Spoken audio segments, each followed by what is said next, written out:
One morning, a doctor examined Johnsy and took her temperature.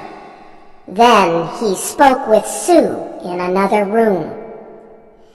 "She has one chance in, let us say, 10, he said. "And that chance is for her to want to live. Your friend has made up her mind that she is not going to get well." "Has she anything on her mind?" She wanted to paint the Bay of Naples in Italy someday," said Sue. "Paint?" said the doctor. "Bosh! Has she anything on her mind worth thinking twice? A man, for example?" "A man," said Sue. "Is a man worth... But no, doctor, there is nothing of the kind." "I will do all that science can do," said the doctor. "But whenever my patient begins to count the carriages at her funeral, I take away 50% from the curative power of medicines." After the doctor had gone, Sue went into the workroom and cried. Then she went to Johnsy's room with her drawing board, whistling ragtime. Johnsy lay with her face toward the window.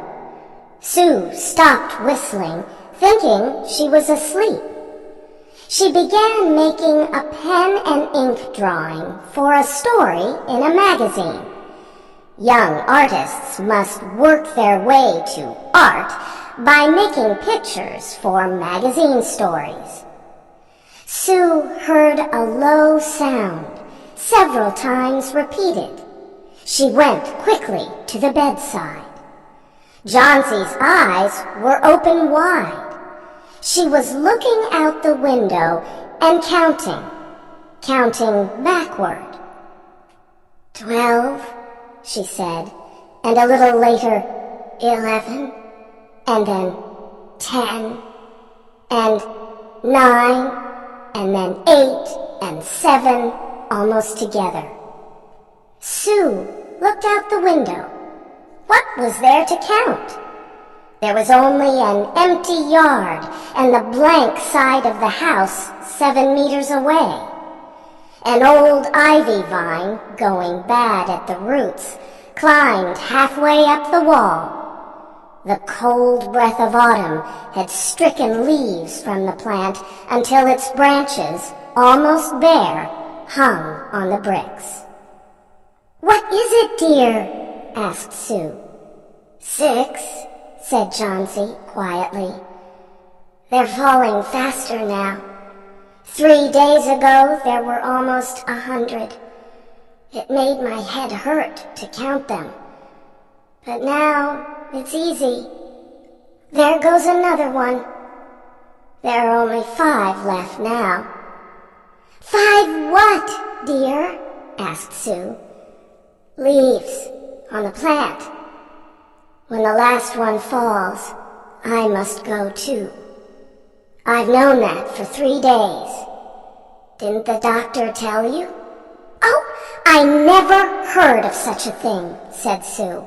"What have old ivy leaves to do with your getting well? And you used to love that vine. Don't be silly. Why, the doctor told me this morning that your chances for getting well real soon were, let's see exactly what he said. He said the chances were 10 to 1. Try to eat some soup now. And let me go back to my drawing so I can sell it to the magazine and buy food and wine for us." "You needn't get any more wine," said Johnsy, keeping her eyes fixed out the window. "There goes another one. No, I don't want any soup. That leaves just 4. I want to see the last one fall before it gets dark.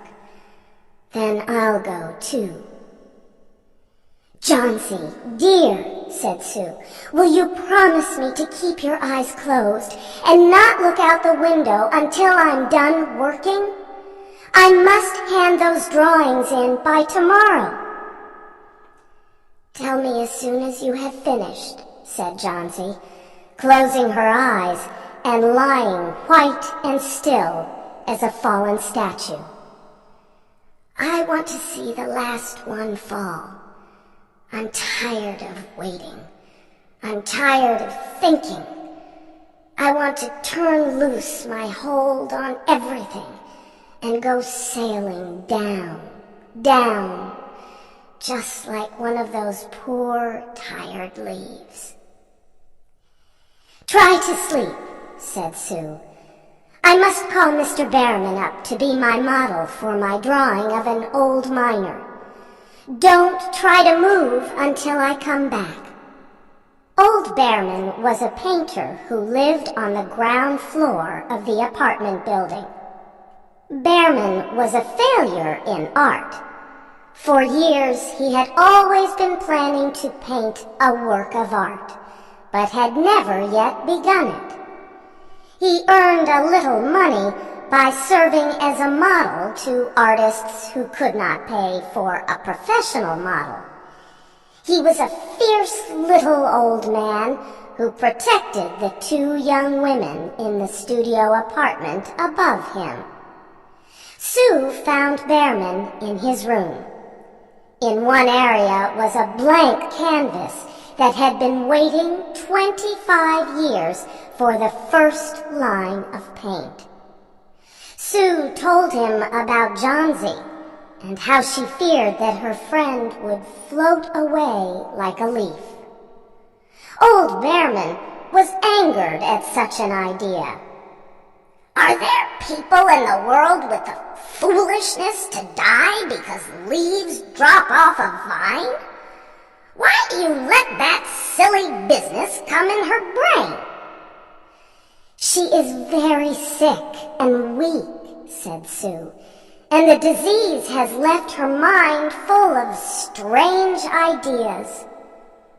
"This is not any place in which one so good as Miss Johnsy shall lie sick," yelled Behrman. "Someday I will paint a masterpiece, and we shall all go away." Johnsy was sleeping when they went upstairs.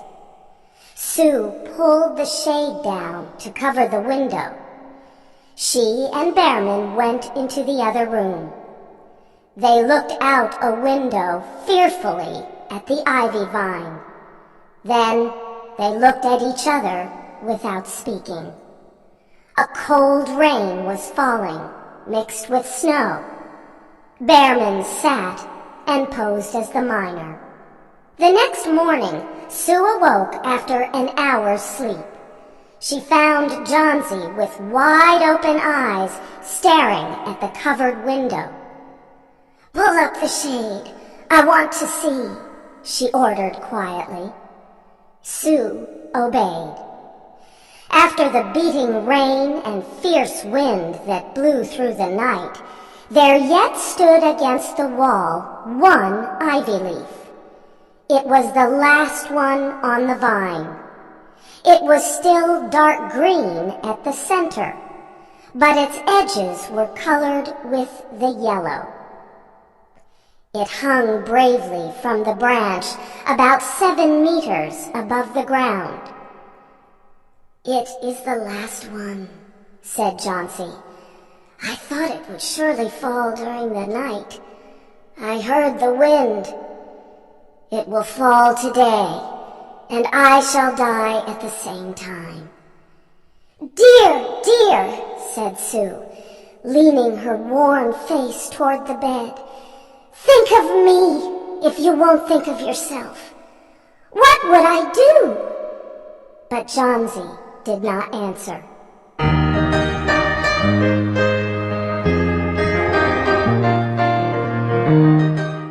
The next morning, when it was light, Johnsy demanded that the window shade be raised. The ivy leaf was still there. Johnsy lay for a long time looking at it. And then she called to Sue, who was preparing chicken soup. "I've been a bad girl," said Johnsy.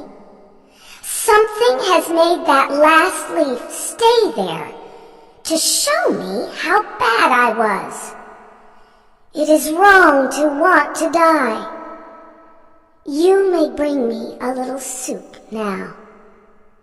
An hour later she said, "Someday I hope to paint the Bay of Naples." Later in the day, the doctor came, and Sue talked to him in the hallway. "Even chances," said the doctor. "With good care, you'll win. And now I must see another case I have in your building. Behrman, his name is. Some kind of an artist, I believe. Pneumonia, too. He is an old, weak man, and his case is severe. There's no hope for him, but he goes to the hospital today to ease his pain." The next day, the doctor said to Sue, "She's out of danger. You won. Nutrition and care now. That's all." Later that day, Sue came to the bed where Johnsy lay and put one arm around her. "I have something to tell you, White Mouse," she said. "Mr. Behrman died of pneumonia today in the hospital. He was sick only 2 days. They found him the morning of the first day in his room downstairs, helpless with pain. His shoes and clothing were completely wet and icy cold. They could not imagine where he had been on such a terrible night. And then they found a lantern, still lighted, and they found a ladder that had been moved from its place, and art supplies and a painting board with green and yellow colors mixed on it.